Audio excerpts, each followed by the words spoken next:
ऐसा फालतू की बातें हैं, इस पे चर्चा भी नहीं करनी चाहिए, कोई मतलब नहीं बनता इन सारी बातों का। आज देश में बड़े बड़े विषय हैं जिसको लेकर हम लोग को चर्चा करनी चाहिए।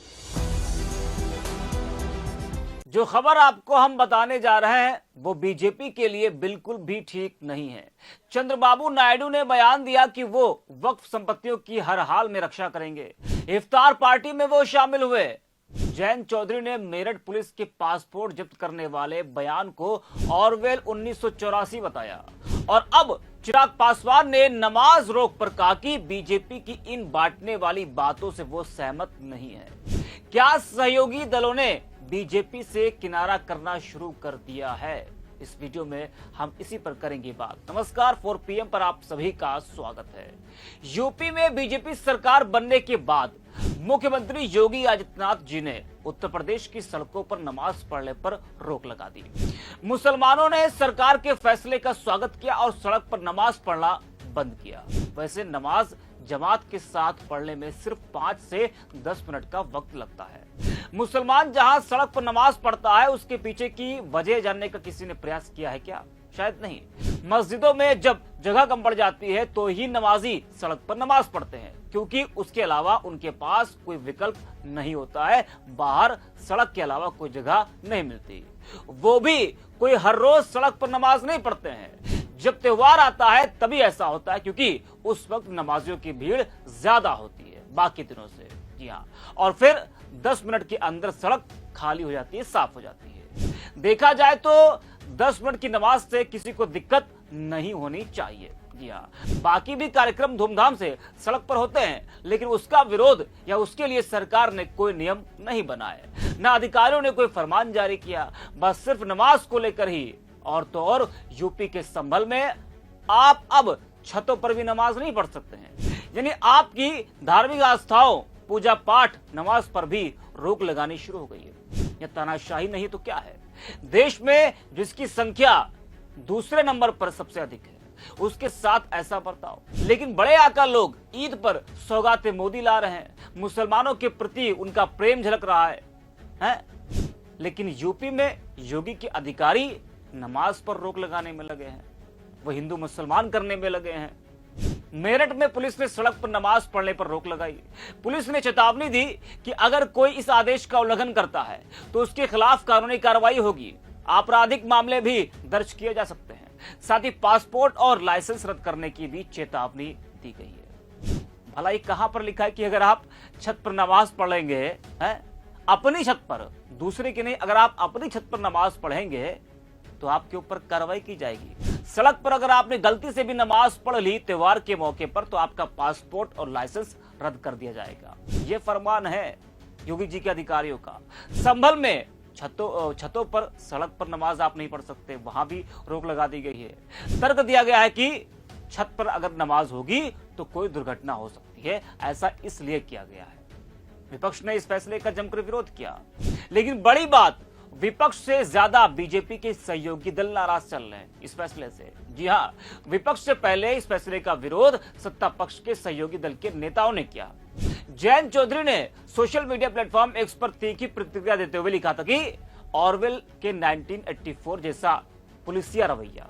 जयंत का इशारा जॉर्ज ऑरवेल के उपन्यास 1984 की थॉट पुलिस की ओर था, जो न केवल लोगों की गतिविधियों पर नजर रखती है बल्कि उनके विचारों तक को नियंत्रित करने की कोशिश करती है। सिर्फ जयंत चौधरी नहीं बल्कि केंद्रीय मंत्री लोजपा रामविलास ने भी बीजेपी के फैसले से किनारा किया है। जी हाँ, यूपी में योगी आदित्यनाथ की सरकार द्वारा सड़कों और सार्वजनिक स्थानों पर नमाज पढ़ने पर लगाए गए प्रतिबंध को लेकर देश में सियासी बयानबाजी तेज हो गई है। इस मामले पर अब केंद्र और बिहार की एनडीए सरकार में सहयोगी लोजपा आर के अध्यक्ष और केंद्रीय मंत्री चिराग पासवान ने बड़ा बयान दिया है। एक टीवी चैनल को दिए इंटरव्यू में उन्होंने कहा कि ये सब फालतू की बातें हैं। यानी कि जब गोदी मीडिया के एंकर ने जिस तरह से उत्तर प्रदेश में कई जिलों में सड़क पर, छतों पर नमाज पढ़ने पर रोक लगाई गई है, तो जब वो सवाल किया चिराग पासवान से तो उस पर चिराग ने कहा ये सब फालतू बातें हैं, इस पर चर्चा भी नहीं करनी चाहिए, इन सब बातों का कोई मतलब ही नहीं बनता है। देश में कई बड़े विषय हैं, कई बड़े मुद्दे हैं जिस पर चर्चा करनी चाहिए। गोदी मीडिया के एंकर भी हैरत में कि ये क्या, हमारा तो प्लान ही फेल हो गया, क्यों चिराग पासवान ने बीजेपी की हाँ में हाँ नहीं मिलाया।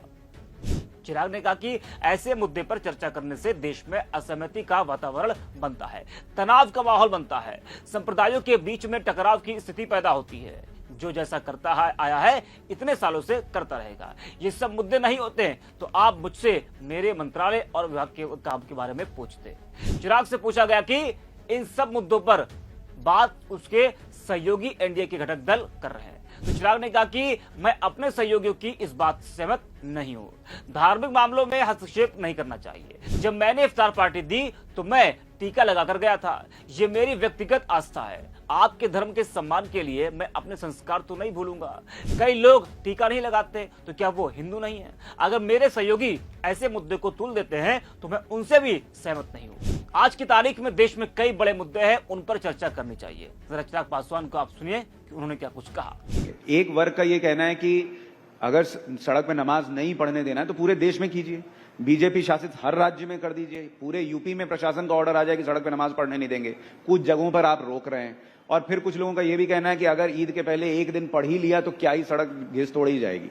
आपका इस पर आपकी राय क्या है? क्योंकि पटना में मुझे याद है, आपको भी पता है, वहां पे सड़क पे नमाज तो होती है। भाई मुझे लगता है ये सब फालतू की बातें हैं, इस पे चर्चा भी नहीं करनी चाहिए। कोई मतलब नहीं बनता इन सारी बातों का। आज देश में बड़े बड़े विषय हैं जिसको लेकर हम लोग को चर्चा करनी चाहिए। और दिक्कत ये होती है कि जब हम लोग ऐसी बेमानी बातों के ऊपर जब हम लोग चर्चा करने लगते हैं, बिना मतलब इससे समाज में, देश में एक तनाव का वातावरण बनता है, एक असहमति का वातावरण बनता है, बिना मतलब के संप्रदाय, अलग अलग लोगों के बीच में टकरारें पैदा होती हैं। कोई मतलब नहीं है। जिसको जो जैसे करना है इतने वर्षों से करते आए हैं ना, करते रहेंगे। पर आज जब बड़े एजेंडे हैं, आज देख लीजिए, अगर ये सारी बातें नहीं हो रही होती तो संभवतः आप मुझसे पूछते कि आपने as a food processing minister इतने महीनों में क्या किया। और चिराग भाई, ये सारी चीजें सेकेंडरी हो जाती हैं। चिराग भाई, जिसको आप फालतू बात बता रहे हैं वो तो आपके ही सहयोगी दल के लोग कर रहे हैं ना। पर मैं नहीं सहमत हूं ना, मैं यही तो मैं जिक्र कर रहा हूं। भाई देखिए, मैं 21वीं सदी का पढ़ा लिखा युवा हूं।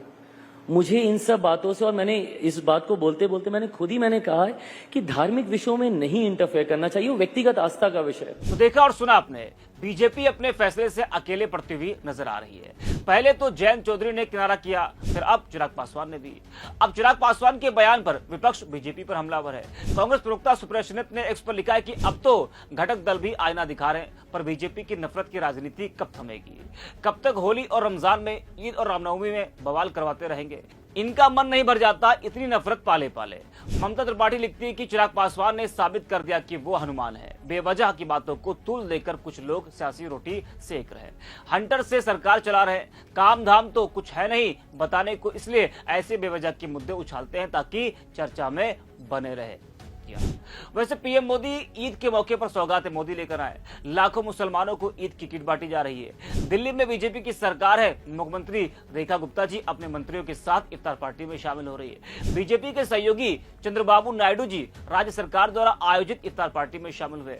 रोजा खोला और रमजान की मुबारकबाद देते हुए कहा कि तेलुगु देशम पार्टी ने वक्फ संपत्तियों की रक्षा की बात की।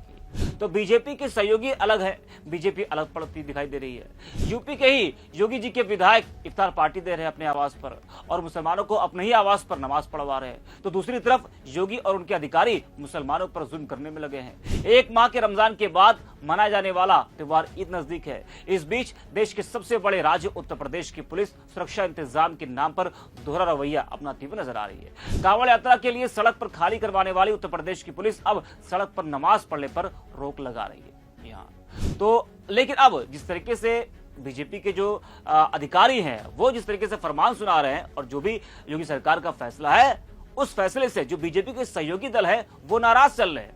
वो खुलकर अपनी बात को रख रहे हैं। वो मुसलमानों के खिलाफ बोलने से कतरा रहे हैं, चाहे वो जयंत हो, चाहे वो चंद्रबाबू नायडू हो, चाहे वो नीतीश कुमार हो, चाहे वो अब चिराग पासवान हो, कोई भी अब नहीं बोल रहा है। यानी कि बीजेपी अब अलग पड़ती हुई नजर आ रही है। तो इस वीडियो में इतना ही। आप देखते रहिए 4PM।